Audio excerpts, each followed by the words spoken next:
Harus nih kok Pak, dia agak seru ini sepertinya. Ini kan temanya apa, Bapak Ibu Guru ini ya. Coba nanti Bapak Ibu Guru gimana dengan topik kali ini. Oke, baik Pak Kito. Baik, kita mulai. Bismillahirrahmanirrahim. Assalamualaikum warahmatullahi wabarakatuh. Salam. Yang kami hormati Pak Sugito selaku dosen bimbing, dan yang saya banggakan, saya cintai semua teman-teman kelas A yang luar biasa. Hari ini kita akan berdiskusi terkait isu yang ada di artikel yang sudah Pak Kito sampaikan kepada kita terkait guru tadi sudah disampaikan Pak Kito. Dan alhamdulillah di kelas kita ini banyak guru-guru SD. Nah, ini mungkin bisa saling berdiskusi terkait kedua artikel itu, apa sih isu-isu yang bisa kita angkat. Saya akan mulai mengawali karena hari ini bagian saya sebagai starter sekaligus moderator diskusi. Dari artikel yang Pak Kito sampaikan kepada kita, secara garis besar artikel tersebut memang mengerucutkan kepada guru, bagaimana guru itu tidak hanya memotivasi siswanya, tapi bagaimana guru itu memiliki motivasi itu sendiri untuk mengajar.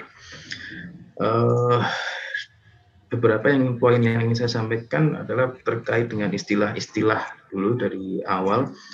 Ada istilah efikasi diri, self efikasi, kemudian ada istilah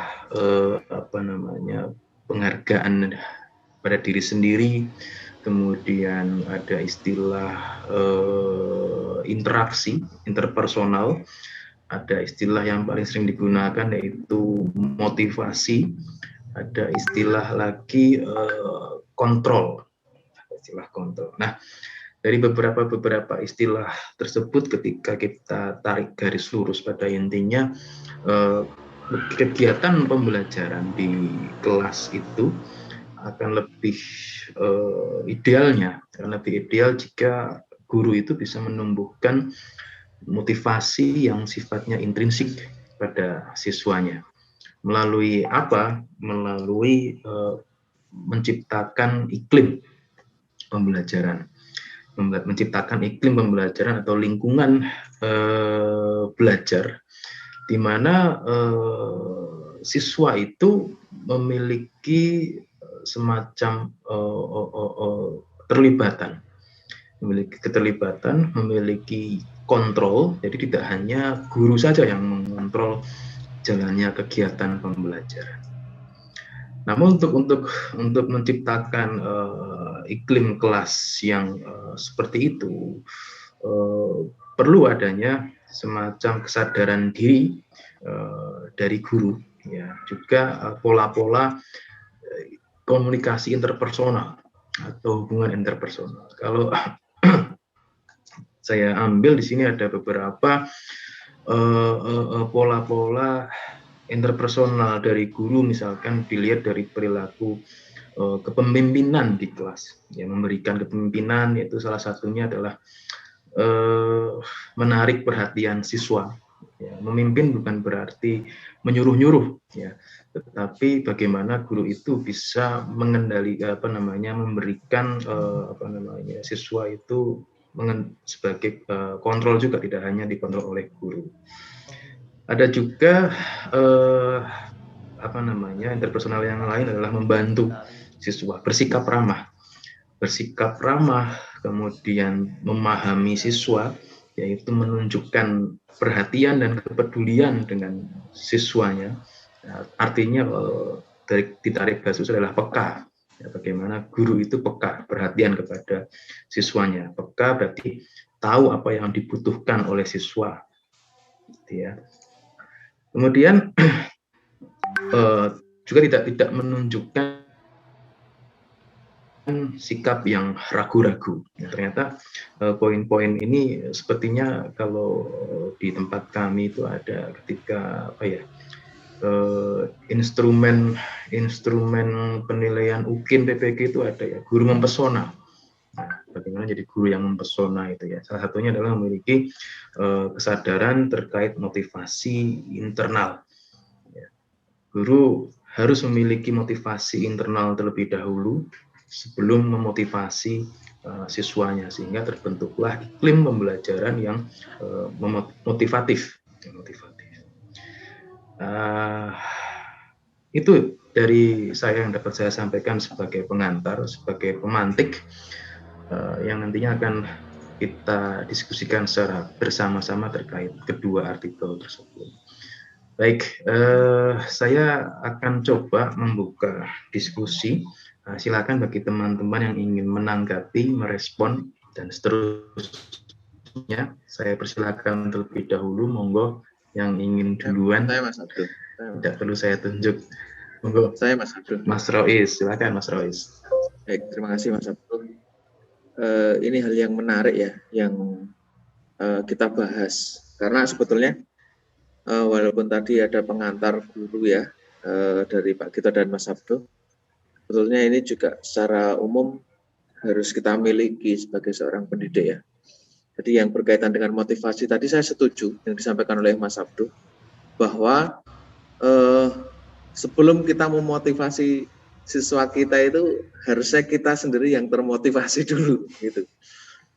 Kalau saya seperti itu, artinya jangan sampai ketika kita memotivasi, pengen siswa kita itu termotivasi, kita sendiri tidak termotivasi begitu. Nah, tadi disinggung juga tentang self efficacy ya Mas ya, atau efikasi diri begitu ya. Nah, efikasi diri itu adalah kepercayaan diri atau kepedean begitu ya, kepedean seseorang pada sebuah kemampuannya untuk melakukan tugas tertentu. Nah, sekarang ini tuh ya yang terjadi sebetulnya ya ini bukan berarti menghakimi ya. Artinya guru-guru itu ketika pada masa atau pada keadaan yang sudah enak gitu ya, sudah enak artinya itu mereka pada kondisi zona nyaman seperti itu ya, mereka melakukan pembelajaran ya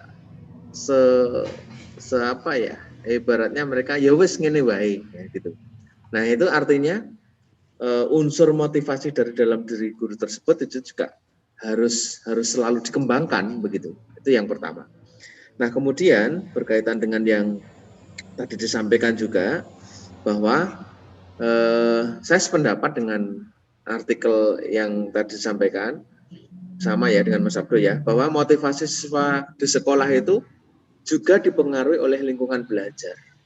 Bagaimana lingkungan belajar mereka, iklimnya, budayanya, apakah teman-teman, kemudian guru, kemudian bahkan juga lingkungan belajar di sini juga termasuk wali murid yang ada di lingkungan tersebut gitu.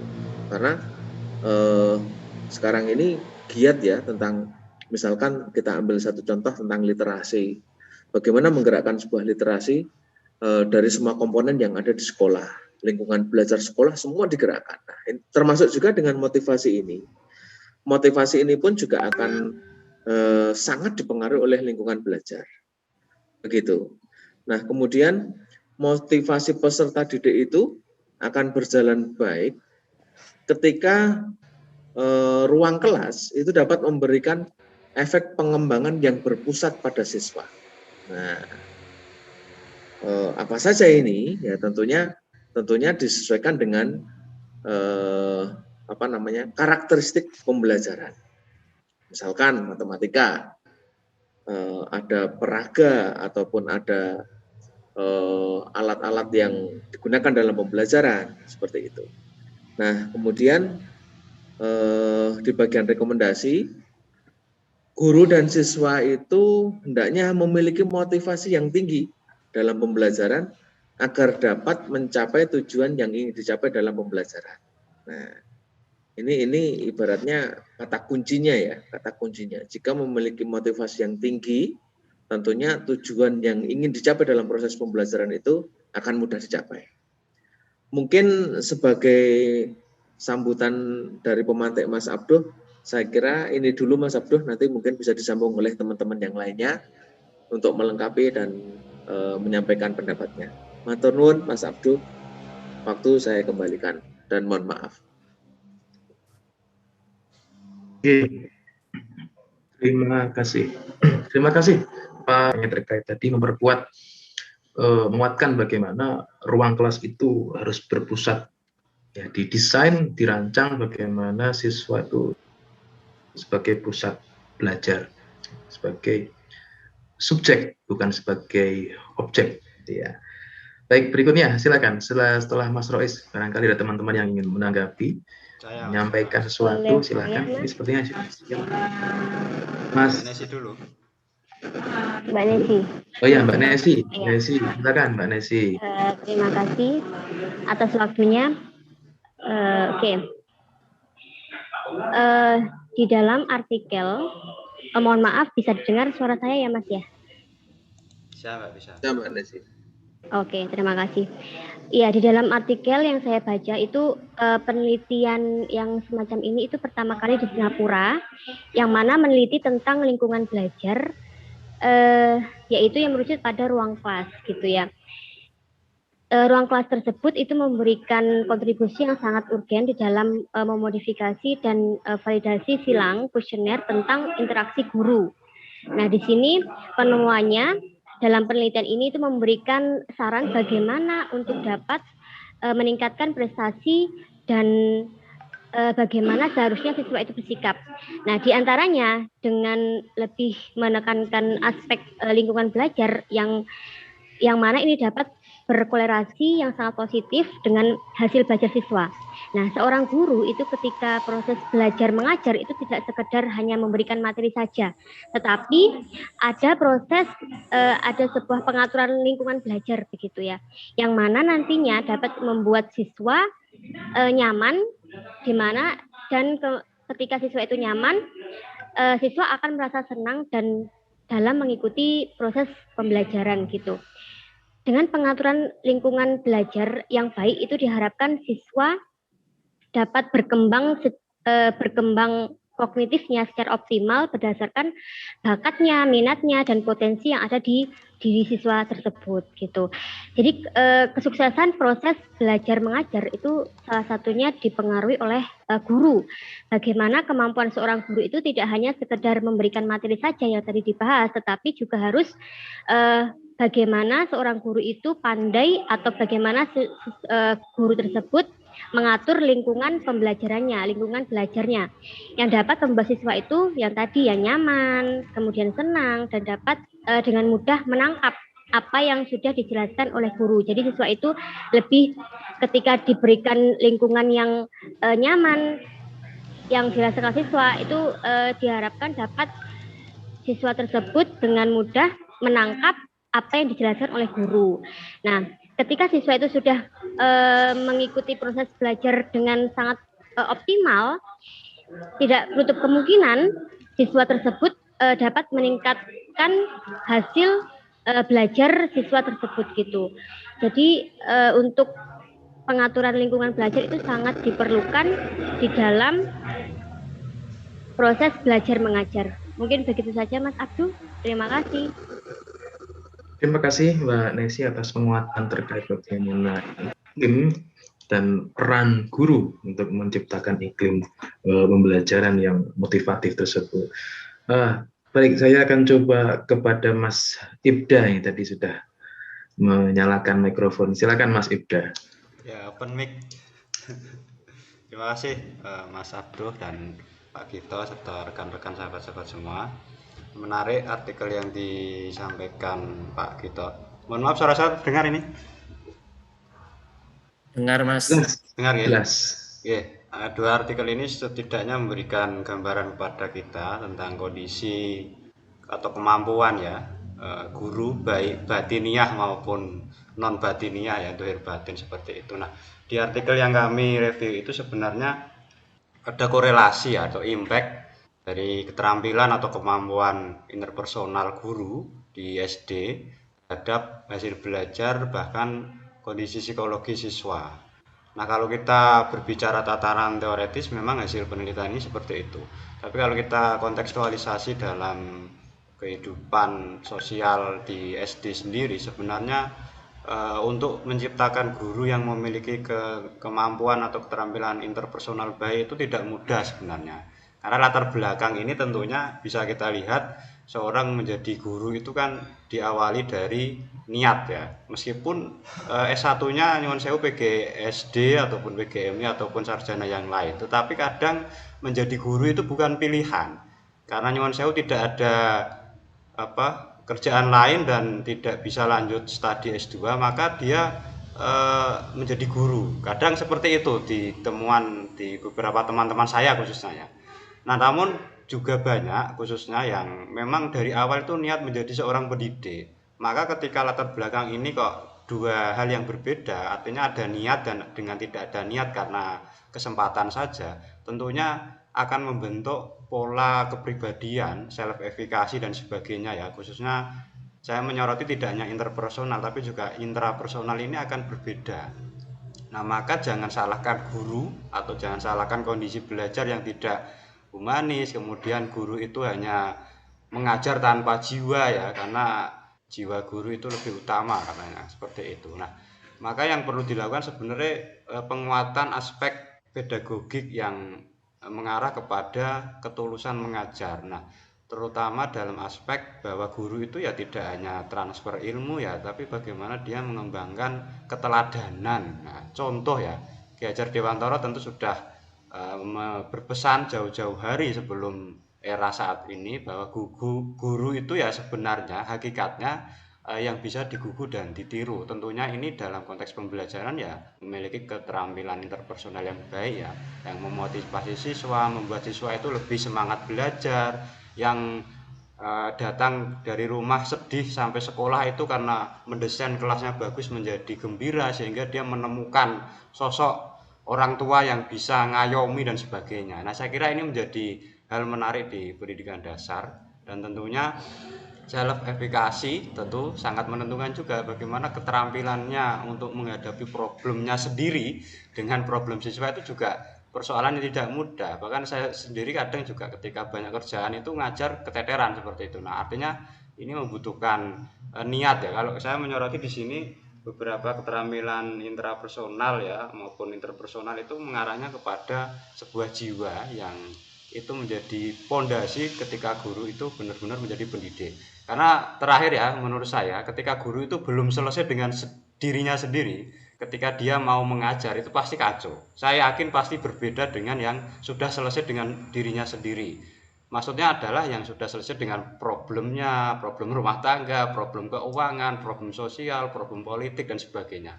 Mungkin itu Mas Abdo yang saya menawarkan sebuah masalah lah sebenarnya karena saya tidak praksis di pendidikan dasar khususnya di SD atau MI. Tentunya ini butuh pengalaman empirik dari kawan-kawan semua atau Bapak Ibu semua. Matur nuwun, terima kasih Mas Abdo.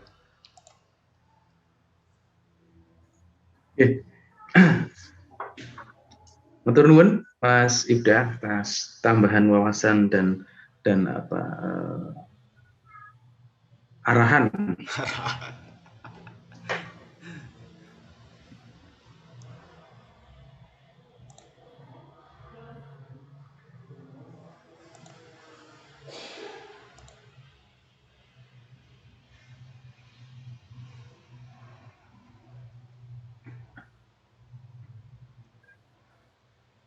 Cek, mohon maaf sinyal suara saya bisa terdengar teman-teman? Bisa Mas. Bisa Mas. Sudah ini sudah Mas. Sudah ya. Mohon maaf tadi agak terkendala. Terima kasih Mas Ibda atas tambahan terkait isu yang diangkat. Tadi Mas Ibda melihat dari kacamata penyebab latar belakang. Guru itu ada guru yang dari niat, ada juga guru yang terbentuk karena kesempatan. Dan juga latar belakang permasalahan diri guru sebelum guru itu berhadapan dengan siswa. Baik, berikutnya saya ingin memberikan kesempatan juga kepada teman-teman yang lain. Di sini sudah menyalakan. Oh ya, Mas Sandi, silakan Mas Sandi. Ini silakan, saya Sandi. Melanjutkan ini aja ulasan dari Mas Hamidullah Ibda. Ini Mas, tadi kan sesuai dengan permasalahan yang ada di sekitar Mas Hamidullah Ida, bahwa guru ada yang memiliki niat dan tidak. Nah, kalau menurut saya guru ini bisa memiliki self efficacy itu tergantung passion. Kembali lagi ke passion. Bagaimana, apakah guru itu hanya sekedar saya pokoknya mau mengajar lalu pulang. Apakah guru itu sudah menjadi passionnya? Insya Allah kalau sudah menjadi passion dan niat, maka self efficacy itu akan terbentuk. Nah, kemudian saya menyangkutkan juga dengan artikel yang sudah saya coba baca. Artikel tersebut mencoba untuk mengembangkan sebuah model yang mungkin bisa untuk meningkatkan perilaku interpersonal seorang pendidik. Nah, karena perilaku seorang pendidik itu harus memiliki 8 dimensi. Yang pertama adalah bagaimana pendidik itu harus menjadi sebuah pemimpin, kemudian bagaimana pendidik itu bisa membantu peserta didik, kemudian bagaimana pendidik itu ramah, dan bagaimana pendidik itu bisa memahami, kemudian bagaimana pendidik itu bisa bertanggung jawab, bagaimana pendidik bisa memberikan kebebasan terhadap peserta didik, kemudian bagaimana pendidik itu bisa membuat peserta didik itu menjadi puas akan layanannya, bagaimana pendidik itu bisa mengontrol perilaku peserta didik. Nah, kemudian dari hal yang tersebut yang sudah saya sampaikan, bahwa menjadi seorang guru itu tidak hanya mengajar, tapi juga harus memiliki beberapa aspek yang sudah saya sebutkan tadi. Tentu saja tadi sudah saya sampaikan juga bahwa semua itu kembali ke passion, kemudian bagaimana guru tersebut dapat mengelola diri mereka sebelum mereka mengelola diri dari peserta didik itu sendiri. Terus bagaimana juga tadi sudah dijelaskan oleh Mbak Nesi atau Mas Rois tadi, bagaimana guru harus memotivasi diri sendiri sebelum memotivasi siswa. Dan memang model ruang kelas yang saat ini juga banyak dibicarakan dalam artikel adalah bagaimana cara mendesain, bagaimana kelas itu menjadi menarik, bagaimana posisi tempat duduk, bagaimana suhu, kadar suhu yang ada di kelas tersebut, terus kemudian bagaimana kelas itu menjadi eye catching begitu, terus kemudian bagaimana kelas itu menjadi sangat menarik dilihat dari beberapa aspek tersebut, mulai dari suhu ruangan, kemudian cara tempat duduk, bagaimana suasana kelas. Dan saya pernah dengar dari teman saya itu, kalau di luar negeri itu ada model atau media ya, saya juga mencari-cari masih ini, mungkin Mas Abdul nanti bisa menambahkan juga, kalau siswa di sekolah dasar itu di Singapura kalau nggak salah, kemarin saya cerita itu teman saya, ada media yang dia itu belajar tapi menggunakan ini aliran air. Jadi dengan adanya aliran air itu pembelajaran dapat menjadi maksimal, kemudian siswa menjadi terfokus. Nah, ini saya cari-cari belum ketemu juga dan saya belum konfirmasi terkait ini. Begitu. Terima kasih Mas Abdul atas kesempatannya.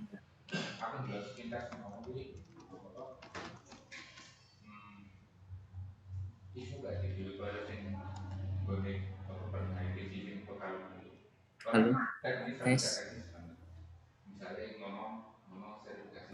Mas Abdulnya kali ya yang itu ya, terpental kali ya Mas. Oh iya.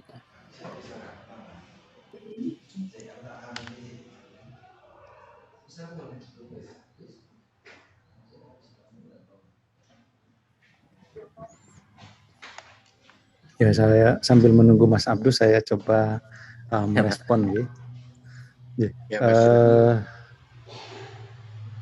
ya, saya setuju dengan beberapa pendapat teman-teman tadi.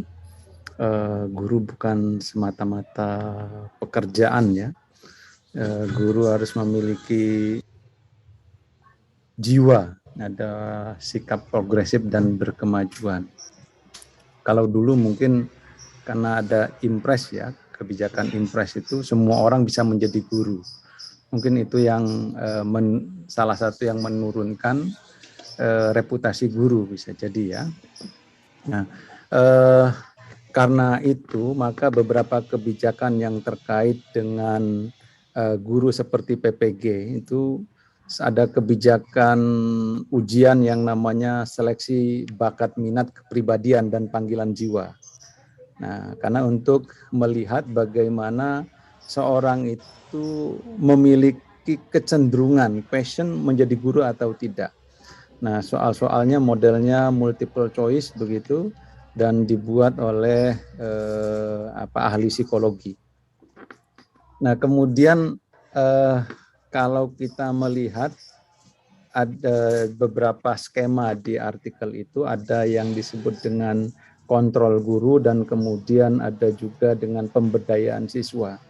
Ketika guru yang sangat kuat kontrolnya begitu, apakah saya juga belum menemukan ya di artikel, mungkin teman-teman bisa menambahkan, apa ketika kontrol guru yang sangat kuat berarti dia akan menurunkan pemberdayaan siswa atau peluang siswa untuk memberdayakan dirinya. Dan kalau melihat juga di artikel itu, semakin intens seorang guru dengan siswa, maka pembelajaran itu, maka kondisi environment atau kultur kelas itu akan semakin positif hubungannya. Nah, kalau dibandingkan antara sekolah menengah dengan sekolah SD ya, di mana SD itu lebih tinggi aspek positifnya, hubungan positifnya dibanding sekolah menengah. Alasannya penulis itu mungkin karena intensitas pertemuan antara guru SD itu sangat tinggi dan yang diampu itu dalam 1 tahun itu ya siswa itu saja, sehingga hubungannya menjadi positif, berbeda dengan sekolah menengah. Tetapi kalau kita bandingkan Indonesia, umpamanya saya pernah dengar bahwa di beberapa negara itu wali kelas itu mengikuti kelas yang mereka ampu. Jadi kelas 1 ketika siswanya naik kelas 2, dia naik kelas 2, siswa kelas 3 naik kelas 3 sampai akhir. Nah, dengan model seperti ini bisa jadi temuan dari salah satu artikel yang kita baca itu bahwa hubungannya akan semakin positif. Menurut saya ketika modelnya seperti itu. Mengapa positif? Karena dia bertanggung jawab terhadap kelanjutan dari proses pembelajaran siswa dibandingkan saat ini, di mana guru kelas 5 dan kelas 6 biasanya sering memarahi guru kelas rendah atau mempertanyakan ngonek-ngonek kayak begitulah, guru kelas rendah iki apa sing diajari dulu apa begitu. Jadi ketidakpercayaan antar guru terjadi di sana begitu. Ketika proses itu dilakukan, intensitas menjadi semakin tinggi, kemudian tanggung jawab guru juga bisa jadi semakin tinggi. Mungkin itu tambahan dari saya. Enggak, Pak Abdul Matir Nuhun. Terima kasih Pak Almutar. Aku terkait tambahan tadi ada beberapa poin yang pertama adalah bagaimana sejarah proyeknya Inpres gitu ya, yang mempengaruhi tersebut. Kemudian terkait intensitas komunikasi atau terlibatan guru terhadap siswa yang semakin intens, maka guru akan semakin mudah untuk mengembangkan motivasi siswa. Aku berikutnya silakan, saya persilakan kepada Bu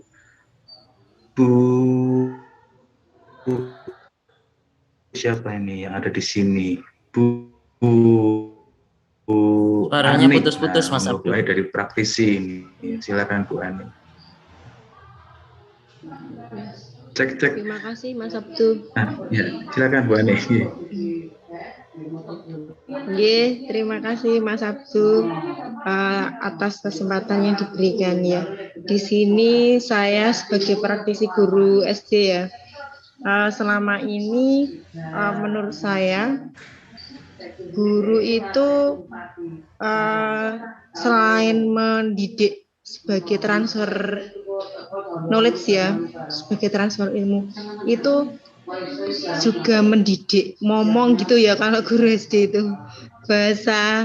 Bahasa apa itu, bahasa ibunya momong gitu. Jadi sebenarnya guru SD itu sangat fundamental banget dalam pembentukan karakter anak itu. Karena untuk kelanjutan nanti jenjang studi berikutnya itu kan dipengaruhi bagaimana cara didik gurunya sebelumnya, lingkungannya gitu ya. Anak-anak itu dipengaruhi dengan tumbuh kembangnya itu dipengaruhi oleh lingkungan, termasuk lingkungannya itu guru, cara mendidik gurunya. Kalau gurunya mendidiknya dengan model tertentu, dimungkinkan nanti anak tersebut juga akan membentuk karakter dengan model tersebut. Jadi sebagai guru ini kita harus lebih lebih menyesuaikan dengan perkembangan ya, terutama dengan hal-hal yang berkaitan dengan pendidikan, juga dengan pengasuhan, tidak hanya sekedar transfer ilmu saja. Jadi di sini parentingnya itu juga dapat. Ini saya berbicara saya sebagai guru SD ya, melanjutkan sebelumnya anak-anak itu di jenjang PAUD, di SD itu ternyata karakteristik anak-anak itu sangat dipengaruhi dengan pola didik gurunya. Contohnya saja pola didik anak-anak yang sekolah di daerah perkotaan sama sekolah di daerah pedesaan itu juga sudah beda. Ya kan? Itu kan karena karakteristik gurunya juga berbeda seperti itu. Jadi mungkin kalau di daerah perkotaan gurunya itu lebih peradabannya lebih ya dibandingkan dengan guru-guru yang di desa. Itu nanti juga berpengaruh dengan pola pikir anak-anak, bagaimana pola belajar anak-anak juga. Jadi di sini menurut saya pada intinya itu guru sangat menentukan pembentukan karakter anak. Mungkin itu saja Mas Abdul dari saya. Di sini saya berbicara sebagai guru. Terima kasih. Terima kasih Bu Anik yang telah menguatkan bagaimana urgensi peran seorang guru itu tidak hanya sebagai transfer of knowledge, juga sebagai pendidik. Berikutnya, karena tadi sudah Bu Anik ini, saya beri kesempatan saja buat teman-teman yang lain. Monggo sebelum kami tunjuk, silakan ada lagi yang ingin menanggapi. Mas Berio sepertinya. Terima kasih Mas Aduh, ini sangat menarik tadi sudah disampaikan dari beberapa teman-teman ini terkait guru, motivasi dan lain sebagainya. Karena ini tadi Bu Anik yaitu menyinggung tentang peradaban bahwa guru di kota dan guru di desa itu akan berimbas kepada peserta didiknya ya. Karakter guru itu kan menentukan kepada karakter peserta didiknya ya. Ini saya juga melihat ya, karena saya punya pengalaman juga, ini saling sharing aja, saling bercerita punya pengalaman. Saya pernah mengalami di SD kota di Jogja itu juga pernah, dan saya juga pernah mengalami di SD yang di daerah desa di tempat saya, yaitu di Sragen, yang bisa dikatakan itu juga jauh dari desa ya. Yaitu memang sangat beda sekali. Jadi memang karakter guru antara yang di kota dan di desa itu memang berbeda, dan itu menunjukkan karakter siswanya juga gitu. Ya meskipun saya sendiri di kedua SD tersebut tuh waktunya cuma sebentar-sebentar ya, tapi paham gitu loh situasi yang sebelumnya itu di kota itu, motivasi guru dalam pembelajaran itu seperti ini. Setiap pagi itu mereka sudah memberikan ini aura yang positif lah gitu kalau guru-guru yang ada di kota. Jadi dimasuk ketika di dalam kelas baru pertama itu sudah hal yang positif dulu, menyampaikan ke siswanya itu dengan ceria, terus menggunakan metode, menggunakan media pembelajaran yang sangat menarik juga. Tapi sangat berbeda ketika di sekolah di daerah gitu loh, atau yang biasa disebut di kampung kan gitu ya. Jadi gurunya itu terkadang datang aja itu masih ada yang telat. Terus guru itu masih jarang itu menggunakan media, metode dan lain sebagainya. Dan bahkan tadi sempat disinggung dari Mas Rois ya tadi itu motivasi dulu gurunya baru memotivasi ke siswanya. Jadi terkadang dari beberapa guru itu masih membawa suasana luar itu ke sekolah, yang mungkin entah di rumah ada problem atau problem yang lainnya gitu. Jadi sangat beda sekali memang tadi yang disebutkan sama Bu Ani ya, itu memang karakter guru yang ada di kota dan ada yang di kampung itu berbeda, dan karakter guru itu juga menentukan karakter ke siswanya. Dan ini kembali ke artikel. Nah di sini kan membahas tentang motivasi ya, karena motivasi itu memang sangat penting sekali gitu loh. Tadi sudah disebutkan dari beberapa teman-teman semua bahwa motivasi itu juga berpengaruh kepada hasil belajar, terus prestasi siswa gitu. Dan ini dituliskan di artikel ini, kalau saya ini setuju ya, karena dalam artikel ini juga disebutkan, nah ini yang mendorong keinginan belajar itu motivasi sangat efektif, dan mendorong kelas ini menjadi kelas yang positif, memberikan kesempatan kepada siswa untuk mengembangkan apa yang dicapai potensi dari siswa tersebut. Dan untuk rekomendasinya dari artikel tersebut, nah ini guru sekolah dasar ini membedakan antara konstruksi pemberdayaan lingkungan yang kelas positif. Nah ini motivasi juga disebutkan dalam artikel tersebut, mendefinisikan tidak hanya budaya kelas tapi yang memotivasi siswanya, tapi juga budaya yang memotivasi mereka sebagai guru tersebut. Mungkin itu Mas Abduh dari saya. Terima kasih, mohon maaf kalau ada kekurangan. Nanti dilanjut teman-teman. Matur nuwun. Baik, terima kasih Mas Berio atas sharing pengalaman ya, dan juga sedikit tadi membahas perbedaan bagaimana motivasi yang dimiliki guru ya, terutama guru yang ada di daerah dan guru yang ada di perkotaan itu berbeda, dan itu bisa mempengaruhi juga kepada siswanya. Berikutnya, teman-teman yang lain silahkan yang ingin menambahkan pendapatnya. Ada Bu Sri Sugiyarti, monggo, sudah menyalakan mikrofonnya. Oke, matur nuwun Mas Abduh atas kesempatannya. Saya melihat dan mengamati gitu, memang sekarang telah terjadi pergeseran dalam proses pembelajaran yang sangat jauh gitu ya. Kebetulan saya ini kan produk pendidikan di era penjajahan gitu. Pendidikan era penjajahan. Di mana saat itu guru itu betul-betul menjadi dewanya ilmu gitu ya. Dewanya ilmu yang semua tumpuan keilmuan kita itu hanya kepada sang guru gitu. Dan saya berasal dari sekolah yang sangat desa sekali.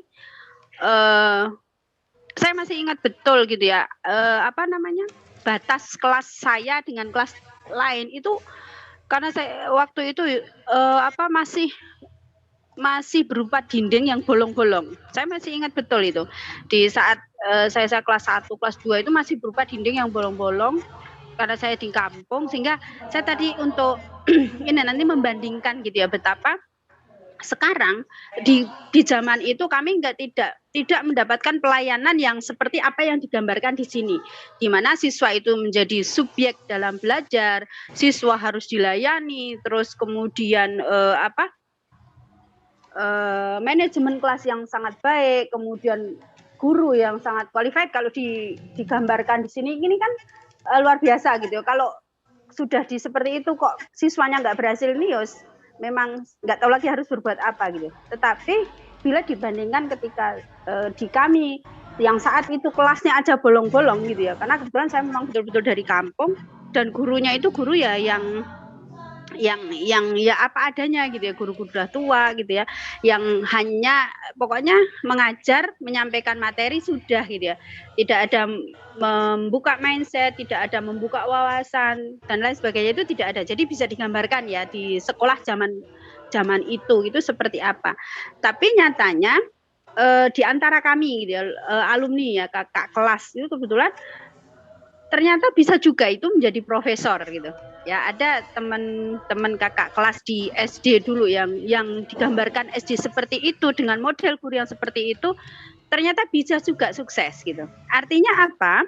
Artinya ini penting gitu loh.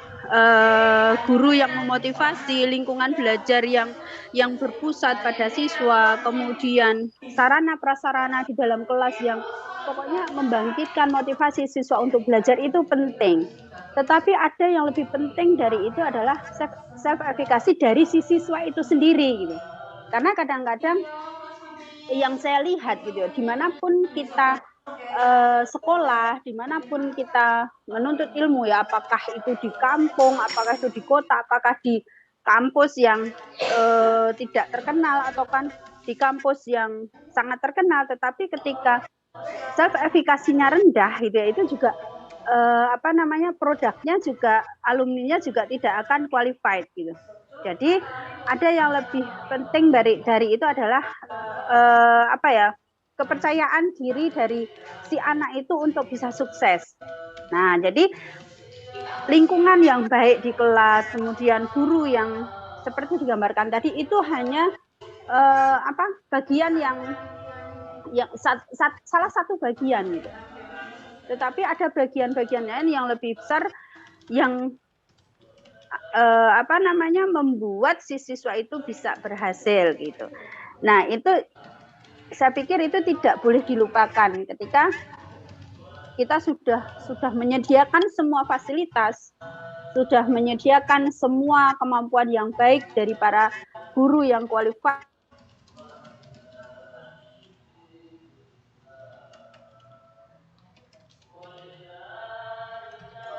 Halo. Ini sisi rumah juga bermasalah, dia tidak mendapatkan vitamin yang baik gitu ya, vitamin dalam tanda kutip, vitamin jiwa, vitamin badan yang baik juga itu akan nantinya lebih besar mempengaruhi. Karena berdasarkan pengalaman saya itu ya seperti tadi, banyak sekali anak-anak yang berasal dari sekolah-sekolah yang desa yang bahkan sekolahnya itu mau ambruk gitu ya, tetapi mereka bisa menjadi orang-orang yang mumpuni gitu ya, orang-orang yang mumpuni, orang-orang yang berhasil. Sementara banyak juga nih anak-anak yang belajar di sekolah-sekolah yang semuanya menyediakan sarana prasarananya, ya istilahnya sekolah bergengsi gitu ya, sekolah mahal, tetapi pada akhirnya ketika dia lulus, kompetensi dia sendiri tidak biasa karena permasalahan dari dirinya gitu ya. Sementara ini rangsangan dari luar udah bagus nih gitu, tetapi dari dalam si anak itu sendiri tidak tergerak untuk berubah, itu juga akan sangat mempengaruhi dari keberhasilan dari pembelajaran. Mungkin itu yang saya amati dari perjalanan saya sampai sekarang gitu ya, ketika melihat kondisi pembelajaran zaman dulu itu anak-anaknya malah daya juangnya tinggi ketika mereka memiliki keterbatasan gitu. Sementara kadang-kadang sarana prasarana yang baik, kemudian suasana yang baik, yang nyaman, itu kadang-kadang membuat anak manja gitu. Ini yang saya amati dari proses belajar mengajar yang selama ini terjadi. Mungkin demikian Mas Abduh tanggapan dari saya. Terima kasih. Terima kasih Bu Sri Supriyati atas tambahan preferensi sudut pandang lain ya dari isu-isu ini yang Bu Sri menyampaikan. Ada sudut pandang yang seperti tadi disampaikan Bu Sri, menekankan elaborasi terkait self efficacy yang tidak terpengaruh oleh fasilitas dan gurunya, tapi juga dari dalam diri siswa itu sendiri. Baik teman-teman, silahkan, saya ingin coba memberikan kesempatan untuk berpendapat dari Pak Umar nih, Pak Umar. Pak Umar, silakan Pak Umar. Halo teman-teman, dengar ya? Jelas Pak Umar, dengar. Jelas. Nah, tadi mungkin teman-teman sudah menjelaskan berbagai macam kedua artikel itu ya. Saya mencoba, saya melihat kedua artikel itu bahwa interpersonal guru itu dan siswa memiliki hubungan interaksi yang dilakukan dalam kegiatan proses pembelajaran bersifat timbal balik. Nah, yang menentukan cara penyampaian pesan yang mudah dipahami dan tanpa adanya kegagalan dalam komunikasi. Nah, maksudnya komunikasi antara guru sebagai pendidik dan siswa sebagai peserta didik perlu dilakukan dengan sebaik mungkin, baik itu dalam kelas maupun di luar kelas. Nah, saya melihat kedua artikel ini bahwa dengan begitu siswa akan merasa diperhatikan oleh gurunya sehingga harapannya adalah motivasi untuk belajar dan mengikuti proses pembelajaran dengan yang semakin meningkat hingga akhirnya tercapai suatu pembelajaran yang efektif. Nah, dalam kegiatan belajar, motivasi mempunyai peran yang sangat penting ya. Karena bila seorang siswa tidak memiliki motivasi dan perhatian yang besar terhadap objek yang dipelajari, menurut saya itu sulit diharapkan siswa tersebut akan tekun dan memperoleh hasil yang baik dari belajarnya itu. Nah, sebaliknya apabila siswa tersebut belajarnya dengan minat atau motivasi dan memperhatikan atau perlu diperhatikan yang besar terhadap objek tersebut, maka hasil belajar yang diperoleh mungkin lebih baik ya. Kalau menurut saya lihat dari artikel tersebut. Nah, akan tetapi yang menjadi kendalanya adalah tidak semua guru memahami pentingnya membangun komunikasi interpersonal antara guru dan siswa untuk mengetahui bagaimana caranya menumbuhkan dan meningkatkan motivasi siswa dalam belajar. Cenderung cukup memberikan materi dan tugas-tugas kepada siswa tanpa guru meneliti terlebih dahulu apakah murid-murid tersebut sudah punya minat atau motivasi belajar terhadap mata pelajaran yang ia berikan atau tidak itu. Padahal tidak akan ada proses pembelajaran yang baik tanpa adanya komunikasi yang baik antara guru dan siswanya. Padahal jika dilihat dari fungsinya, seorang guru itu adalah juga seorang pemimpin ya, Mas Abdul. Nah, karena guru adanya seorang pemimpin, jalannya proses pembelajaran terutama dalam kelas, dan hakikatnya seorang pemimpin haruslah memiliki komunikasi yang baik ya, gitu Mas Abdul. Entari dalam segi teori maupun praktik. Nah, saya melihat di artikel tersebut, saya melihat salah satu yang dikemukakan oleh Fisher bahwa guru yang menunjukkan perilaku kepemimpinan yang lebih besar dan membantu ada sikap yang ditunjukkan kepada siswa di kelas. Sebaliknya, ketika seorang guru dianggap lebih menunjukkan perilaku ketat dan tidak puas kepada siswanya, memiliki pengaruh yang begitu besar kepada siswanya. Nah, pada umumnya perilaku seorang guru kooperatif, dominan, terus berkontribusi pada sikap siswa yang diuntungkan dan perilaku siswa yang patut dimiliki oleh siswa maupun sebaliknya. Itu Mas Abdul mungkin dari saya, dari segi guru dan siswa.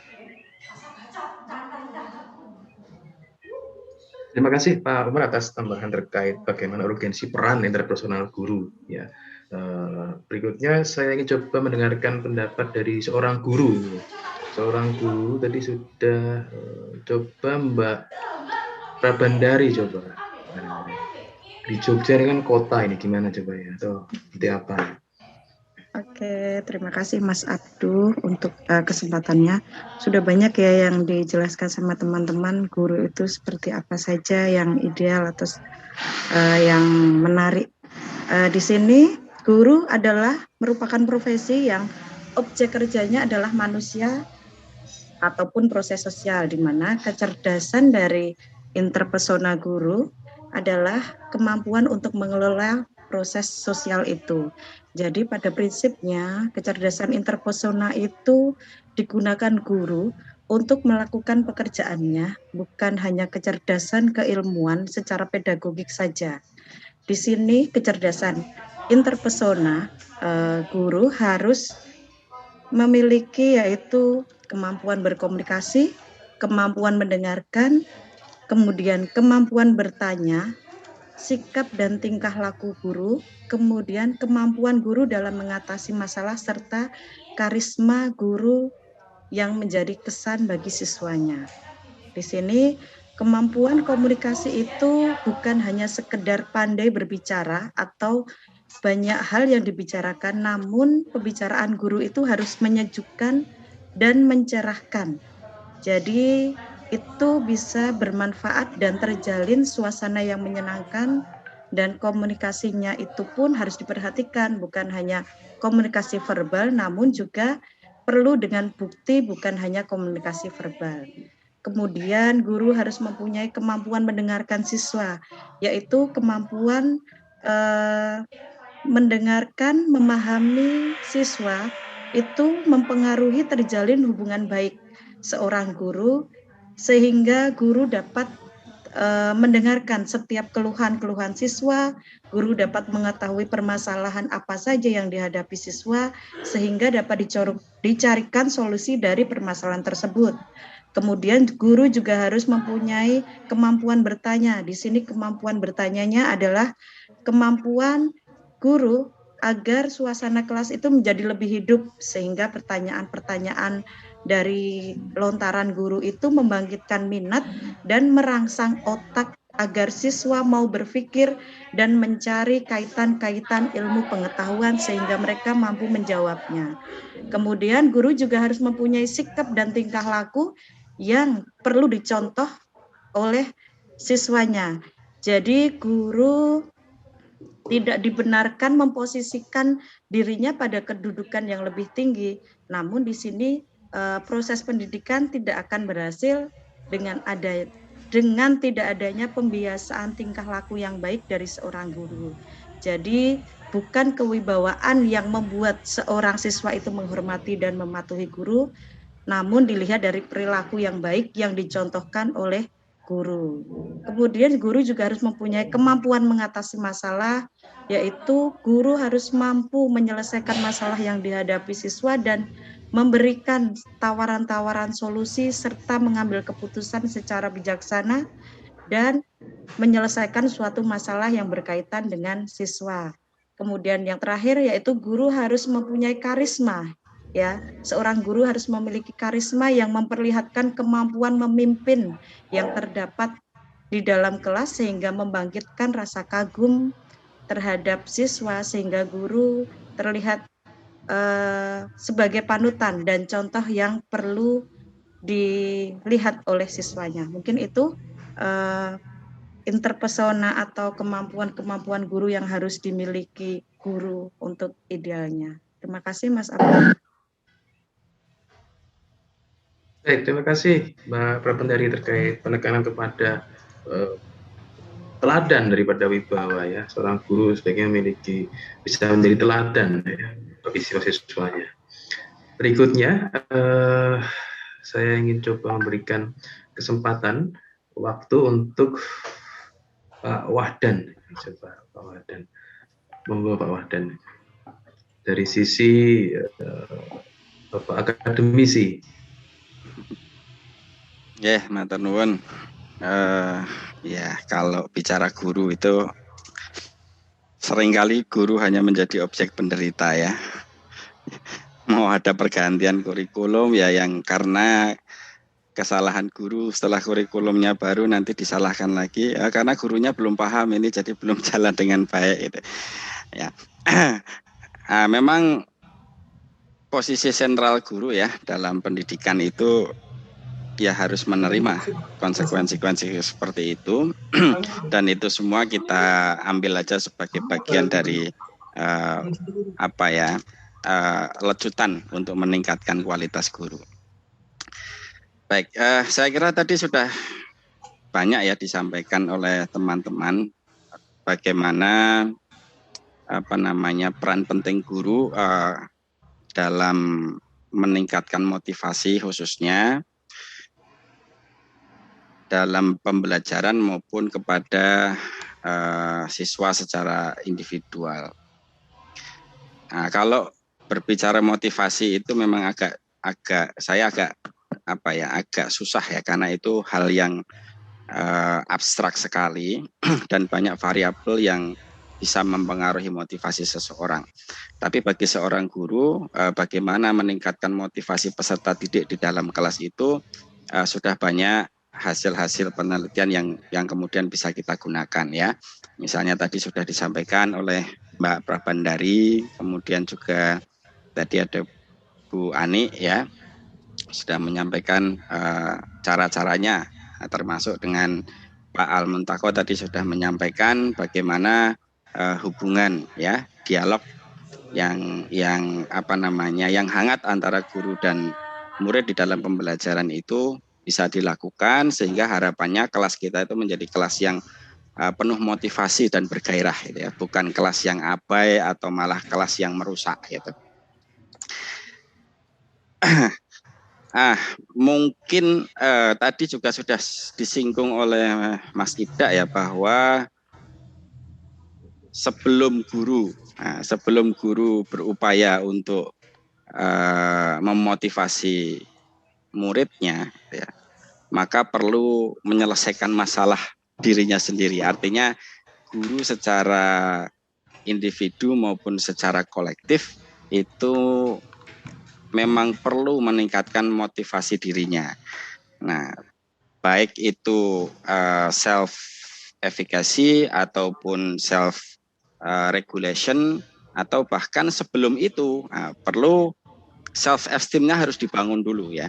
Bagaimana dia memandang dirinya, menghargai dirinya, mencintai dirinya sebagai seorang guru, itu perlu dibangun terlebih dahulu. Di samping itu mungkin juga satu suasana penuh motivasi atau satu iklim di antara guru itu perlu dibangun supaya motivasi guru itu juga bisa meningkat gitu. Karena kalau itu tidak terbiasa dilakukan oleh guru, mustahil guru bisa meningkatkan motivasi anak-anaknya. Ya. Itu ya. Tentu ini nanti akan berakibat pada bagaimana seorang guru berupaya untuk meningkatkan motivasi peserta didik, baik secara intrinsik maupun ekstrinsik ya, motivasi internalnya maupun motivasi eksternalnya ya. Kan ada dua ya secara umum itu ya. Baik, mungkin nanti sebagai bahan referensi tambahan saja, mungkin saya menyarankan teman-teman nanti bisa membaca satu artikel dari Betsy ya, itu judulnya Neuroscience of Growth Mindset and Intrinsic Motivation. Nah, saya kira itu ada perspektif lain dari sisi neuroscience untuk membantu bagaimana seorang guru bisa membantu pertumbuhan mindset ya siswa dan juga motivasi intrinsik.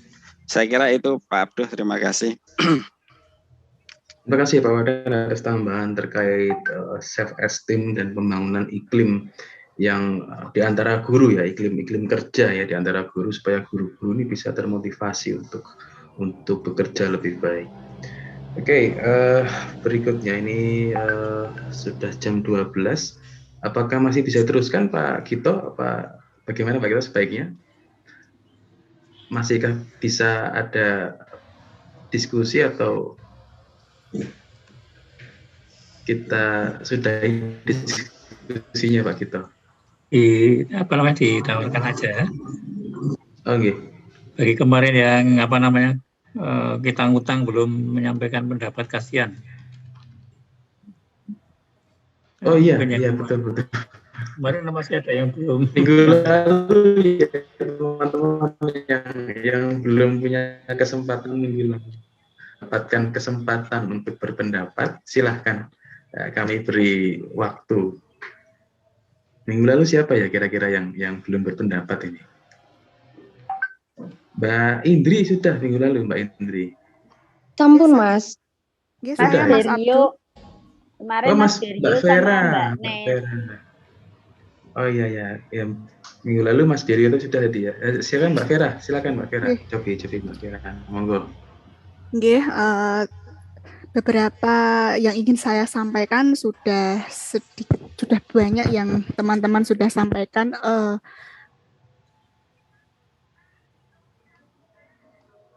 Guru ya, bagaimana mereka para guru mempunyai kompetensi, skill yang sangat luar biasa, yang sangat banyaknya, yang mana mereka untuk mencetak generasi penerus ya. Nah, pada tadi disampaikan bagaimana guru itu memotivasi diri selain memotivasi orang lain atau memotivasi peserta didik, guru harus memotivasi diri sebelum dia siap dalam memberikan materi.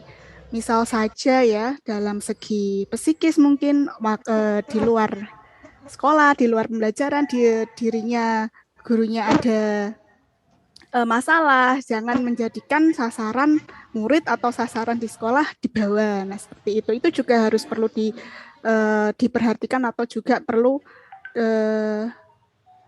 diperhatikan dalam menjadi seorang guru. Bagaimana dia mengasah psikisnya. Jangan sampai masalah yang ada dibawa-bawa ke lingkungan kelas, misalnya seperti itu.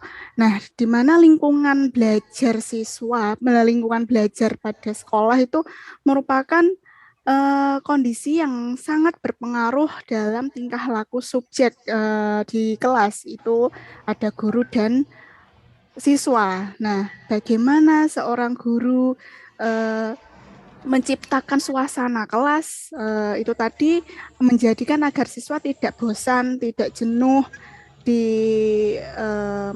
ditata sedemikian rupa agar dapat meningkatkan motivasi siswa, meningkatkan minat siswa agar mau konsen atau belajar dengan giat dan semangat. Nah, dan kita tahu pada artikel ini ada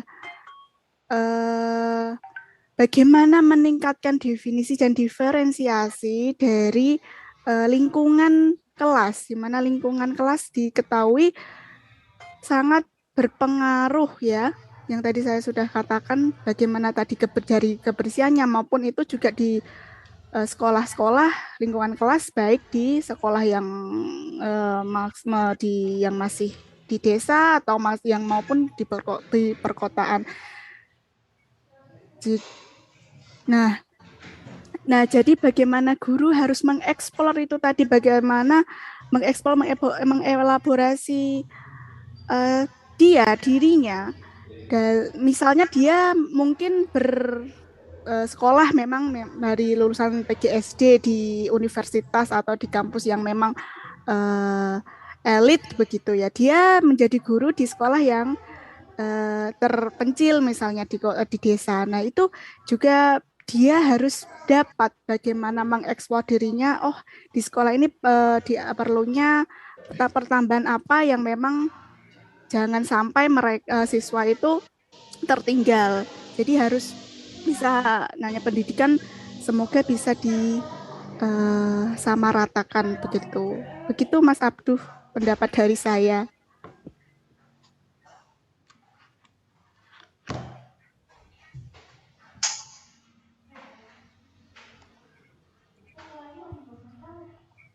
Mas Abduh. Baik, terima kasih Mbak Vera. Ini agak delay ini tempat saya, mohon maaf. Terima kasih Mbak Vera atas tambahan terkait diskusi dan isu-isu yang menarik hangat ini ya. Memang betul kata Pak Wahdan tadi, memang guru selalu menjadi yang harus dilakukan sesuatu ya, supaya gurunya ini secara tidak langsung juga nyerempet ke LPTK, karena guru itu kan produk dari LPTK.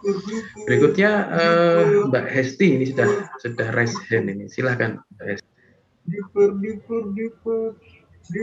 Suara saya terdengar Mas Abdul? Agak lirih ya, kurang nyaring. Sebentar, saya tak mendekat. Sekarang jelas? Jelas. Oke. Sudah nyaring. Terima kasih. Mohon maaf saya off cam. Sebenarnya tadi saya juga masih agak begitu agak pusing, tapi kok menarik sekali dan ini menggelitik saya gitu. Membuat saya ingin menyampaikan sesuatu di forum ini, apalagi hal yang kita bahas yang ini adalah seorang guru nggih. Ini menjadi bahasan yang asik ketika kita berbicara dengan masalah guru, apalagi guru SD. Ini salah satu yang membuat saya juga banting setir. Tadinya S1 saya adalah bahasa Inggris, kemudian S2 saya mengambil PGMI atau PGSD karena setelah saya mempunyai anak, saya berpikir usia SD itu adalah usia yang paling penting dalam fondasi belajar. Maka saya berpikir guru SD itu tidak boleh asal-asalan gitu. Kalau menurut saya pribadi waktu itu. Jadi bagaimana kalau saya merubah seluruh guru yang sudah menjadi guru itu kan tentu saja sulit. Maka saya berpikir saya bisa merubah mereka melalui kalau saya bisa mengajar mereka. Maka betul saya mengambil S2 PGMI dan alhamdulillah saya berkesempatan untuk mengajar di jurusan PGMI juga. Nah, di situ ketika mahasiswa baru itu pasti saya tanyai dulu. Memilih jurusan atau prodi PGMI itu atas dasar keinginan memang pengen menjadi guru atau hanya untung-untungan begitu. Ketika mereka sebagian besar kesasar Bu, tersesat Bu dan sebagainya, nah itu di situ saya mencoba untuk brainstorming mereka. Karena mau tidak mau kalau sudah terjun menjadi seorang guru, betul kata Mas Ibda tadi harus selesai.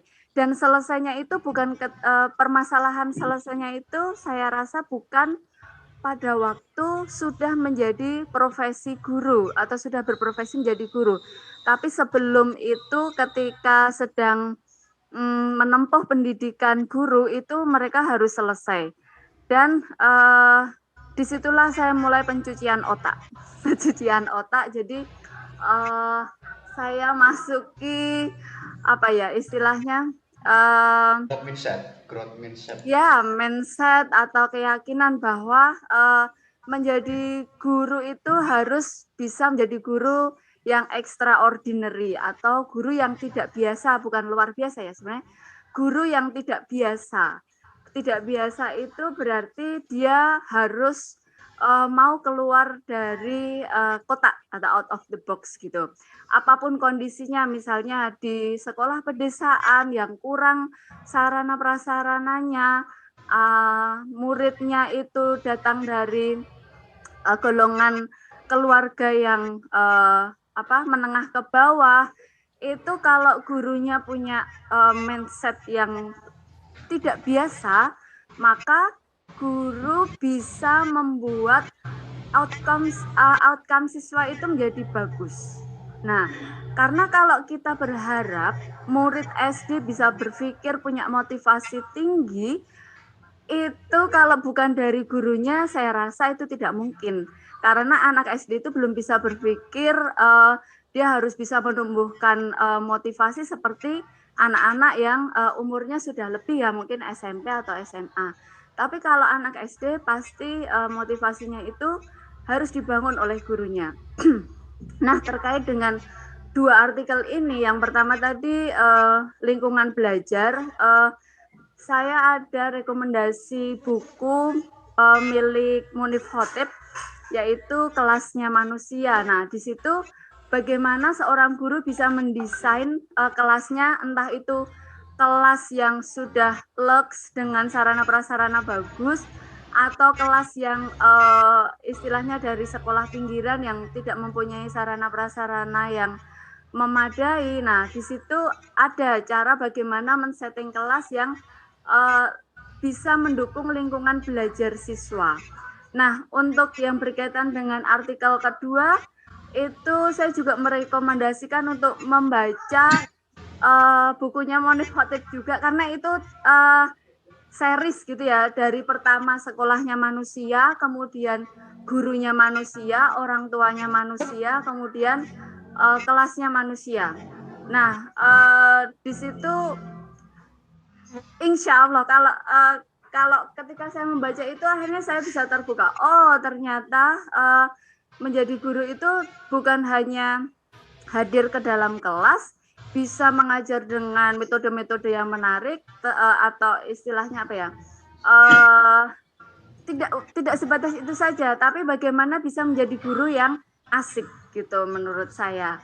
Nah, lewat 2 buku itu saya rasa bisa cukup memberikan wawasan bagaimana bisa hadir sebagai guru yang mempunyai hubungan interpersonal yang baik, kemudian bisa mempengaruhi hasil belajar siswa. Karena kalau siswa sudah senang sama gurunya asik, itu ada motivasi yang terbangun dari situ. Kemudian sudah gurunya asik, lingkungan belajarnya juga mendukung, itu tambah lagi. Ditambah gurunya bisa memberdayakan siswa, nah itu nanti siswanya juga akan terbawa dengan bagaimana situasi gurunya. Mungkin itu Mas Abduh, terima kasih. Terima kasih Mbak Esti atas tambahan wawasan, elaborasi, serta saran terakhir menarik, saran terakhirnya supaya ada membaca buku Monif Khotib mulai dari orang tuanya manusia, gurunya manusia, sampai kelasnya manusia. Baik teman-teman, adakah yang masih ingin menyampaikan pendapatnya? Ya, ini waktunya masih cukup sepertinya kalau 1 atau 2 orang lagi. Silakan teman-teman, ada lagi yang ingin berdiskusi, berpendapat? Bu, yang belum siapa tadi yang belum? Ada yang belum nih? Saya Mas, buka seni. Buka, Mbak Ulan. Oh iya, buka ya, Mbak Ulan ya. Tadi yang saya tadi Mbak Ulan. Oh ya, dah Mbak Ulan. Mbak Ulan. Oke. Makasih ya Mas Abdul. Silakan Mbak Ulan di Pontianak ya, bagaimana ini? Begini, sebenarnya dari yang teman-teman sampaikan tuh semua sebenarnya sudah sangat mencakup. Cuman kalau saya melihat ini, yang namanya kalau motivasi itu kan tidak lepas ya erat kaitannya dengan intrinsik dan ekstrinsik gitu ya. Terus pada artikel ini itu kan mengatakan bahwa motivasi itu sangat dipengaruhi oleh lingkungan belajar yang berpusat pada siswa. Namun kadang-kadang lingkungan sama sarpras yang memadai itu juga tidak cukup gitu ya jika pendidiknya itu tadi ya mengajar tuh hanya sekedar gitu ya, hanya menjalankan sebuah formalitas gitu. Yang sering dilupakan oleh pendidik, saya juga terutama ketika itu ya, ini membiasakan atau menumbuhkan atau mengembangkan rasa kepercayaan diri anak, mengcoaching anak secara berkesinambungan sehingga anak dapat membangun memanajemen motivasi serta pola pembelajarannya itu jadi terbentuk gitu. Jadi kalau untuk coaching ini kalau dilaksanakan itu sangat dilaksanakan dengan baik ya. Kalau di sekolah dasar itu kan tidak ada guru BK. Jadi memang letak senternya itu ada pada guru kelas. Jadi dan kalau kita kaitkan dengan artikel yang dikupas ini, itu juga ada mengatakan bahwa guru sekolah dasar itu jauh lebih ingin memberikan suasana yang memberdayakan siswa daripada guru menengah gitu. Hal itu mungkin terjadi karena guru sekolah dasar itu kan guru kelas. Waktu yang dilakukan bersama anak-anak itu jauh lebih panjang. Nah, waktu itu sebenarnya dapat digunakan untuk mengcoaching anak sesuai identifikasi atau sesuai dengan diferensiasi yang ada pada anak tersebut. Nah, itu yang mungkin sering dilupakan. Kalaupun dilaksanakan biasanya hanya baru sebatas menasehati. Saya beri contoh seperti ini. ketika ada anak yang mengalami kesulitan belajar karena manajemen waktu atau ketika di rumahnya kurang pendidikan, kurang pendampingan orang tua, itu guru biasanya hanya 1 atau 2 kali berusaha menasehati anak tersebut tanpa dilakukan coaching. Coaching ini kan lebih kepada bagaimana anak dapat memanajemen dirinya yang sudah bisa kita pastikan itu tidak bisa terbentuk dari beberapa kali pertemuan, itu harus berkesinambungan. Begitu juga dengan coaching kepada keluarganya jika ternyata hasil identifikasi tersebut yang letak bermasalahnya adalah pada keluarga. Nah, motivasi ini kan erat kaitannya juga dengan bagaimana pendidikan atau pembiasaan dalam keluarga. Itu kalau dari sisi murid. Nah, saya setuju dengan apa yang dikatakan Mas Ida bahwa selain kita memikirkan motivasi siswa, kita juga perlu berfokus bagaimana perlu melakukan penguatan motivasi diri guru gitu ya. Mungkin itu bisa dapat dilakukan dengan terciptanya lingkungan sekolah yang saling memotivasi dalam melakukan perbaikan-perbaikan pembelajaran yang pasti berdampak pada hasil pembelajaran. Nah, ini kalau lingkungan ini tercipta dengan baik ya dalam suatu satuan pendidikan, itu saya meyakini ya, apapun basic ilmuwan, linearitas di belakangnya itu tidak terlalu berdampak gitu ya, akan malah memberi pengaruh positif untuk motivasi guru tersebut menjadi guru yang pembelajar sejati. Itu kalau menurut saya seperti itu, Mas Abdul. Terima kasih. Baik, terima kasih Mbak Herbulan yang tadi membahas bagaimana peran guru untuk memberikan pemetaan, kemudian coaching terkait dengan siswa supaya bisa membangun, kemudian memanage pola pembelajaran, kemudian juga memanage self efficacy dan lain-lain. Baik teman-teman, waktu sudah menunjukkan pukul 12:25. Saya kira sampun nggih.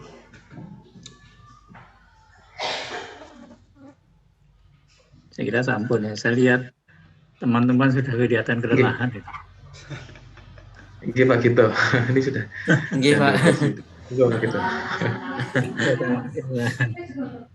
Ya lelah. Namanya ya, mungkin materinya juga tidak terlalu sangat menarik ya, karena ini sudah menjadi bahasa keseharian teman-teman ini kan. Tapi yang ingin kita suguhkan sebenarnya kan bagaimana penulis itu mencoba untuk memetakan performa guru itu yang coba nanti dilihat dari sini metodologinya. Mohon untuk bisa dicermati kan. Itu saya kira kalau teman-teman tertarik untuk mengkaji lebih detail, dua penulis memberikan satu ilustrasi bagaimana bisa memprofilkan ya performa guru dalam konteks interaksinya dengan siswa di dalam kelas gitu ya. Bahkan yang di artikel yang kedua kan juga memberikan informasi di lampirannya itu tentang item-item yang digunakan gitu ya.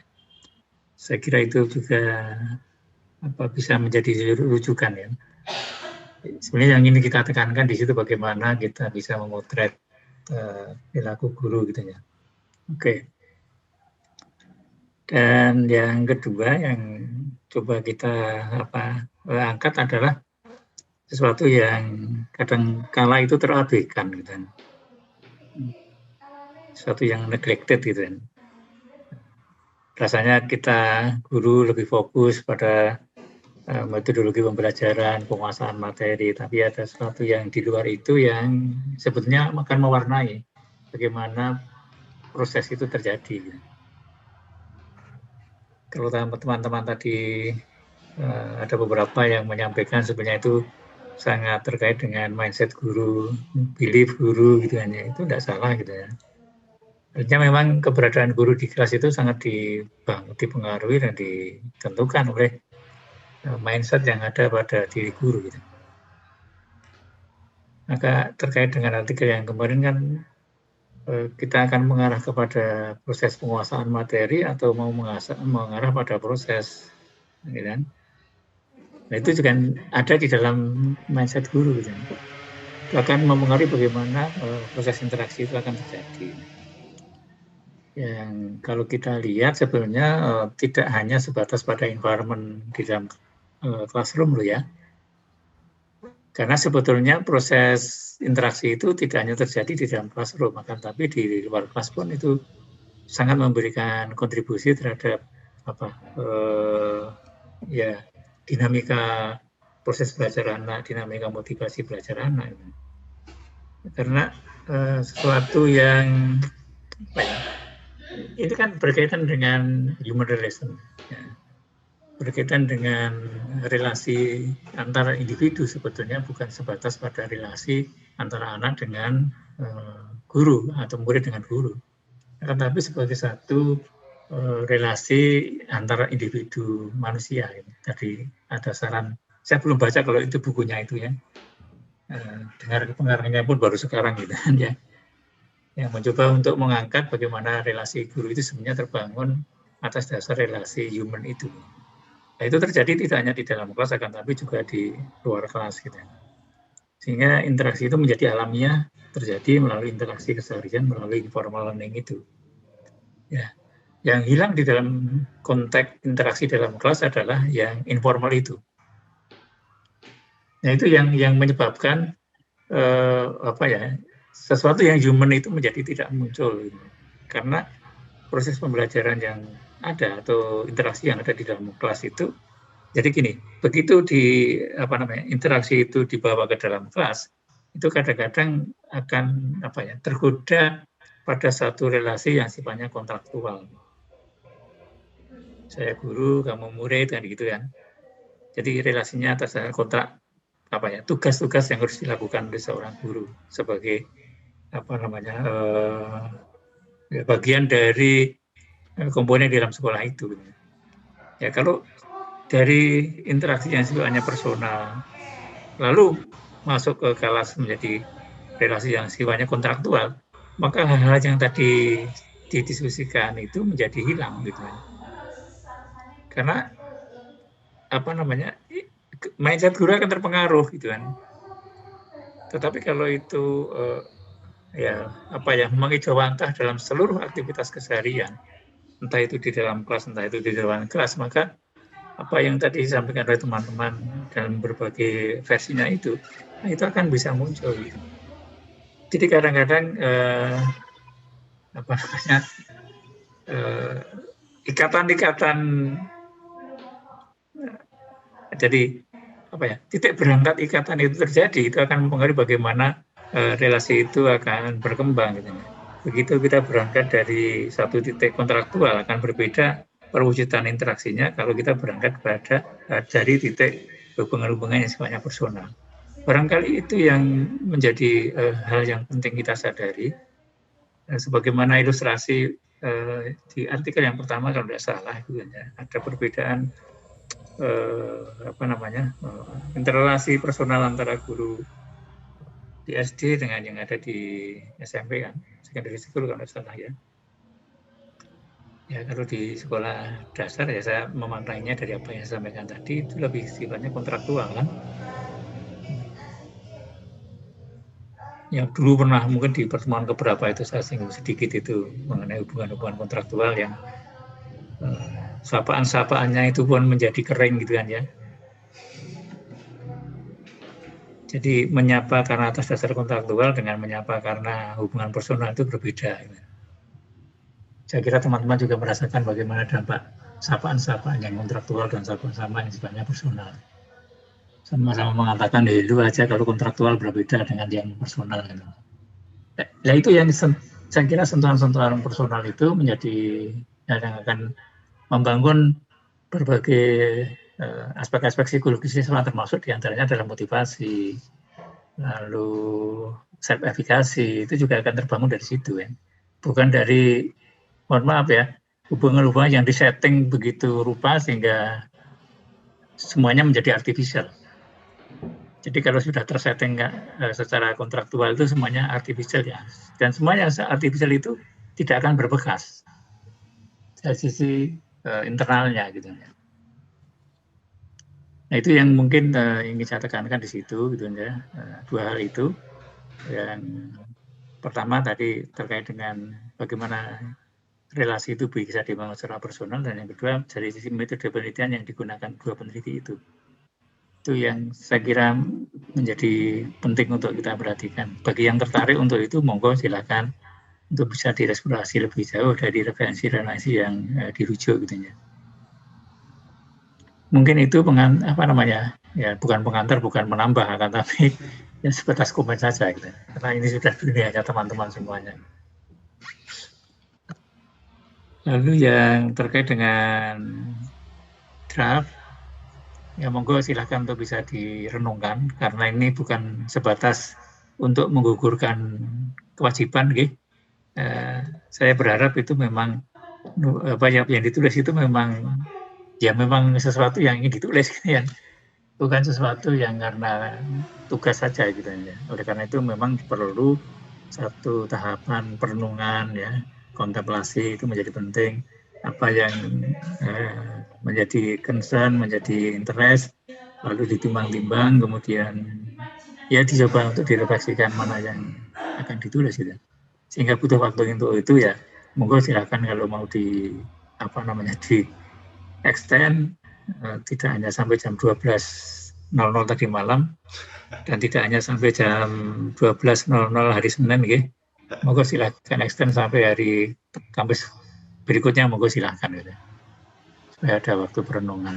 Ya, makasih Pak. Turun Pak Gito. Jadi yang ada yang sudah sampai di situ pun bisa di-delete lagi untuk memunculkan satu tema yang baru gitu. Monggo silakan. Ya, harapan saya dari situ kan nanti saya bisa ya sedikit berkontribusi, memberikan masukan-masukan apa yang seharusnya dikembangkan gitu aja. Lalu dari situ kemudian teman-teman akan melengkapi atau menyempurnakan menjadi sebuah tulisan. Lalu dari tulisan itu kemudian saya berikan komentar pula untuk itu. Sehingga nanti panel produk itu sudah menjadi panel produk yang sudah berproses, bukan panel produk yang final betul gitu aja. Rasanya menjadi tidak adil kalau saya memberikan judgement pada produk akhir tanpa ada satu semacam masukan-masukan untuk itu.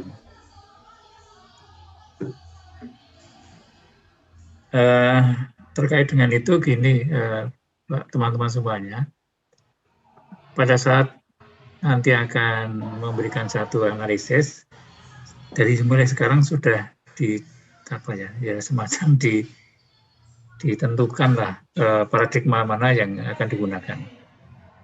Sehingga jangan sampai terjebak pada yang sifatnya sangat teknis ya. Harus menggunakan satu paradigma tertentu yang diyakini ya. Sehingga mohon analisisnya sampai ke situ ya. Sekalipun nanti pada tataran implementasi bisa saja menggunakan yang sifatnya teknis gitu ya. Tetapi harus didasari atas paradigma yang jelas. Yang itu mohon mulai dari awal sudah dipikirkan itu. Karena nanti kalau terjebak pada tataran yang sifatnya teknikal, itu kita tidak akan mendapatkan banyak hal. Karena paradigma itulah sebetulnya yang akan menuntun kita, mendrive kita di dalam setiap interaksi pada siapapun. Yang itu nanti akan menjadi memayungi lah untuk seluruh pemikiran-pemikiran yang nanti akan berkembang. Masuk untuk penulisan literasi. Nah, terkait dengan kontribusi pada tugas akhir, ya sebagaimana yang awal saya sampaikan, ya kalau bisa apa yang kita lakukan selama satu semester itu berkontribusi pada tugas akhir. Nah, panel produk itu atau panel project itu ya sedapat mungkin ya diupayakan bersinggungan, kalau tidak bisa utama ya bersinggungan dengan tugas akhir yang nanti akan dikerjakan, supaya tidak dua kali kerja gitu. Dan sebagai stimulasi awal untuk berproses lebih lanjut. Saya kira itu tambahan komentar saya. Untuk yang minggu depan saya tidak tahu yang menjadi tema menarik seperti apa gitu. Kalau mau dikaitkan dengan ini kan fokus ke sebetulnya ini ke teacher belief ya, mindset guru gitu. Lalu berkait dengan pengembangan guru sendiri kan belum. Dan kemarin ingin saya tampilkan di situ, tapi ada lompatan karena kemarin berkaitan dengan anak itu, dengan proses belajar anak, kok rasanya langsung ke pengembangan profesi guru. Gitu. Rasanya tidak pas. Ya. Lalu saya mikir juga kalau ini terkait dengan pengembangan profesi guru, nampaknya teman-teman kan sudah advance di situ ya, Anda perlu lagi gitu kan ya. Bahkan nanti akan kita sampaikan ke metodologi pembelajaran lagi, ya saya coba nanti akan fokus ke situ. Terus terang yang minggu depan saya belum menentukan materinya apa, gitu, topiknya apa. Gitu. Cadangan sih banyak, tapi apa namanya topiknya yang belum. Kalau ada usulan, monggo silakan. Itu tambahan saya, teman-teman semuanya. Silakan kalau ada feedback, masukan, monggo silakan. Kalau enggak ya kita akhiri sampai di sini. Jadi monggo. Sebenarnya saya ingin usul, tapi nggak tahu teman-teman menyetujui atau tidak. Okay. Saya ini Pak ingin lebih jauh mendalam tentang problematika saat ini, khususnya di bahasa Indonesia itu loh Pak, yang terkait dengan kesantunan berbahasa, mungkin begitu. Karena kesantunan berbahasa itu kan luas Pak, dari Pahian, terus kemudian yang lain sebagainya begitu. Ini juga bagaimana alat ukur kesantunan berbahasa, kemudian bagaimana guru menjadi santun, ini juga masuk dalam pendidikan karakter begitu, pembentukan karakter pada siswa. Nah, gitu Pak Tito. Terima kasih. Oke, terima kasih. Ada yang lain lagi, monggo silakan. Cintanya Pak, atau minta pencerahan. Mana? Yang pertama terkait dengan draft itu, karena pemahaman kami itu berbeda-beda. Ada yang merinci judul, latar belakang, rumusan, terus kemudian metode dan kemungkinan atau hipotesis hasil temuan itu Pak. Nah mungkin nanti itu kan satu lembar atau boleh lebih terkait dengan misalnya kita menyicil tentang latar belakangnya, gapnya dan metodenya dulu mungkin seperti itu, atau cukup hanya satu lembar ulasan terkait dengan latar belakang saja. Itu yang pertama. Dan yang kedua terkait isu yang kita kaji ke depan ya, mungkin teman-teman ini fokus ini Pak, banyak yang di bidang bahasa, IPA, IPS dan sebagainya, itu menjadi bahan kajian di masing-masing calon proposal di mata kuliah yang lain. Nah, mungkin itu bisa disesuaikan dengan rumpun problematika materi ke-SD-an, mungkin itu Pak. Terima kasih matur suwun Pak Tito. Oke, terima kasih terkait dengan yang terakhir. Ya karena tadi kita sudah dalam tanda petik mohon maaf ya, sudah terkotak-kotak dengan bidang studi, maka dan kita hadir di sini dari berbagai mata pelajaran, maka yang saya angkat adalah hal yang sifatnya generik ya. Nah, masalah metodologi pembelajaran, lalu ya perilaku guru, kan semuanya sifatnya generik, belum mendarat pada tataran bidang studi gitu ya. Harapannya itu bisa mengcover semuanya. Kalau terkait dengan saran dari Mas Ari juga tadi untuk ke bahasa, nah, teman-teman yang lain nanti menjadi off gitu kan, karena ini ada berbagai bidang gitu ya. Yaitu alasan saya mengapa kita lebih sifatnya materi-materi isu yang sifatnya generik gitu kan ya. Iya Pak gitu. Jadi mohon maaf mungkin kalau yang kesantunan mungkin di konsentrasi saja nanti dicoba dikemas di situ ya. Termasuk yang saran dari Ibda tadi juga sama, kalau mendarat ke bidang studi nampaknya teman-teman lain nanti menjadi nyambungnya agak sulit gitu ya. Bertiga mawon Pak. Lalu yang terkait dengan ini dari ini hanya sebatas menyampaikan, menuangkan apa yang mau ditulis itu aja. Jadi tidak perlu ada satu sistematika struktur yang yang ketat, ada latar belakang, metode dan seterusnya, tidak usah. Pokoknya mau menulis apa sudah tuangkan di situ. Rancangan tulisan itu. Ya. Itu saja cukup gitu ya. Karena satu halaman itu kan tidak banyak lah gitu. Tapi ditulis yang concise, yang padat, mau menulis apa monggo silahkan. Tentunya kalau pada saat mau menulis ini kan sudah ada satu situasi dilematis, artinya ada satu kerisauan dalam diri kita bahwa itu perlu dikaji. Kerisauan-kerisauan itu sebenarnya kan menjadi latar belakang kan begitu kan. Jadi tidak perlu dengan sistematika struktur yang ketat. Yang penting teman-teman semuanya menyampaikan apa yang mau ditulis, gitu aja. Jadi mohon itu draft awal itu bisa disampaikan. Lalu yang berikutnya nanti kita akan ikuti progresnya dari tahap ke tahap. Iya Pak, matur suwun Pak. Kemarin itu teman-teman sempat bingung itu karena nanti draft artikel atau proposal lah itu kemarin Nyuwun Sewu agak sedikit rembukan sehingga ya belum siap kalau upload tadi malam itu. Oke, kami mewakili aja. Matur suwun Pak. Ya itu bukan kesalahan teman-teman, itu kesalahan yang menyampaikan informasi kalau tidak jelas gitu kan gitu. Jadi bukan draft proposal bukan, tapi begini sebagaimana yang dulu saya sampaikan, sekali melangkah 2-3 pulau terlampaui, sehingga jangan sampai ini tugas akhir ini hanya sebatas untuk menggugurkan kewajiban gitu kan ya dari mata kuliah. Ya saya berharap tulisan itu menjadi ya kalau bisa ya tersubmit, kalau enggak ya menjadi embrio gitu kan ya. Tapi saya berharap ya bisa tersubmit dalam tulisan jurnal itu. Saya berharap di situ. Sehingga teman-teman mulai dari sekarang sudah bisa mengawali gitu. Itu perbanyak di situ ya. Ya sebagaimana yang pernah saya sampaikan di forum ini kan, yang kelas dulu semuanya disubmit dari sekian itu yang sudah mendapat 10 atau berapa ya, 11 atau 8 ya, saya lupa. Yang sudah mendapat respon berapa ya? Ya sekitar 2 atau 3 gitu aja. Ada yang suruh revisi walaupun tidak mayor, ada yang ditolak. Ya yang biasa itu kan. Tolak sekali hal yang biasa gitu. Jadi situ nanti akan mendapatkan feedback, oh kurangnya di sini kan begitu.